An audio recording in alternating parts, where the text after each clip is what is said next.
याद है जब गडकरी जी ने कहा था कि अगर इंडिया इथेनॉल और इलेक्ट्रिक मोबिलिटी को अग्रेसिवली अडॉप्ट करता है तो इंडिया का पेट्रोल प्राइसेस जो है वो 15 रुपए तक हो जाएगा।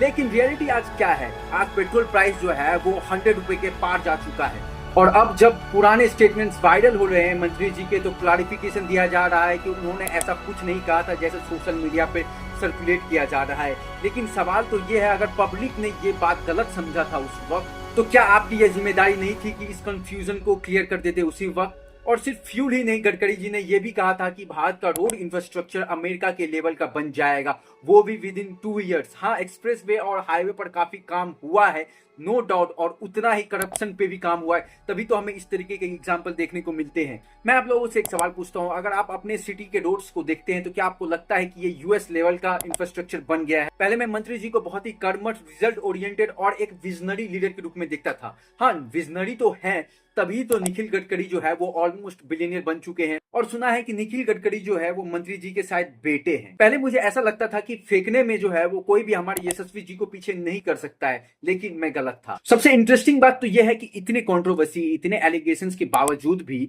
मंत्री जी को पद से हटाया क्यों नहीं जा रहा है बीजेपी के द्वारा? तो इसके पीछे और भी ज्यादा इंटरेस्टिंग फैक्ट है। सबसे पहली बात तो ये कि मंत्री जी जो है वो आरएसएस से आते हैं, और आरएसएस का हेडक्वार्टर है नागपुर, और नागपुर से ही जो है वो मंत्री जी भी है। और मंत्री जी आरएसएस के पोस्टर बॉय रहे हैं। और आप लोगों को तो पता ही है, आरएसएस जो है वो मदर ऑर्गेनाइजेशन है बीजेपी की। बीजेपी जो है एक पॉलिटिकल विंग है आरएसएस का।